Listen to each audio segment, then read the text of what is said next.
Nós, como cristãos, será que refletimos luz aonde andamos? Eu tenho um texto para nos refletir, e ele se encontra em Efésios, capítulo 5, versículo 11. Ele vai dizer assim: Não participem dos feitos inúteis do mal e da escuridão. Antes mostrem sua reprovação, expondo-os à luz. É vergonhoso até mesmo falar daquilo que os maus fazem em segredo. Suas más intenções, porém, ficarão evidentes quando a luz brilhar sobre eles, pois a luz torna visíveis todas as coisas. Eu estava refletindo nesse texto aí hoje, por muitas vezes percebe que às vezes tem pessoas às vezes, né, que andam com Cristo e tudo, mas às vezes elas se sentem à vontade, sabe, no meio de coisas que Deus não se agrada, sabe. E dá para citar uma lista de coisas aqui, sabe, que não provém de Deus, né, que seriam da escuridão, vamos dizer assim, né. Bebedeira, fofoca, um monte de coisas assim que não provém de Deus. E daí o que me chamou a atenção nesse texto aí é a gente como cristão, e o apóstolo Paulo está chamando a atenção ali, sabe, sobre a luz, como a luz reflete e ela revela a escuridão. E quando tu te sente à vontade no meio de pessoas assim, né, que não conhecem a Cristo mesmo e estão na escuridão, e tu te mistura com elas ali, não revela nada, tá, né?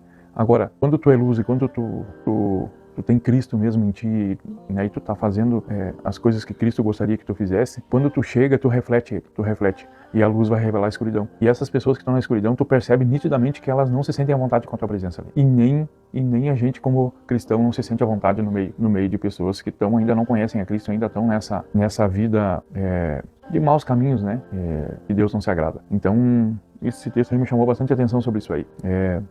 Eu percebo isso, sabe? Eu percebi isso comigo. Tem muitos lugares que eu chego assim que eu percebo que as pessoas não se sentem muito à vontade com a minha presença, sabe? Quando estão bebendo. E eu por vezes eu percebo assim, pessoas às vezes até que estão bebendo até é engraçado, porque pessoas tentando se explicar, tentando até, né?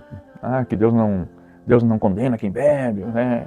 Sabe? Tentando usar argumentos para meio que se desculpar, né? Pelo que estão fazendo ali. E tá tudo bem, né? Cada um tem a sua ideia, cada um tem o seu próprio caminho, suas próprias escolhas, e tá tudo bem, assim.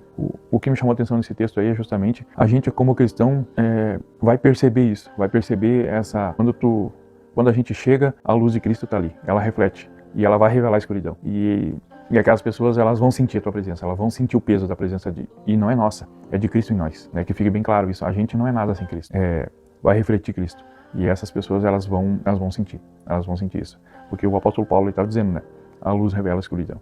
Então, queria trazer esse texto aí para a gente refletir. E a gente, como cristão, devemos ter essa consciência de onde a gente chegar para refletir a luz de Cristo. Se a gente, como o texto ali já começa falando ali, né? Para não participar dos feitos inúteis do mal e da escuridão, se a gente participa, tem alguma coisa errada. A gente possa ter isso em mente, né, e possamos refletir sobre isso e prestar atenção. Se a gente tá participando, se a gente não tá refletindo luz, é melhor a gente rever nossos conceitos, tá bom? Que a gente possa refletir nisso aí, que a gente possa ser luz onde andar. Que Deus abençoe a todos e um ótimo final de semana.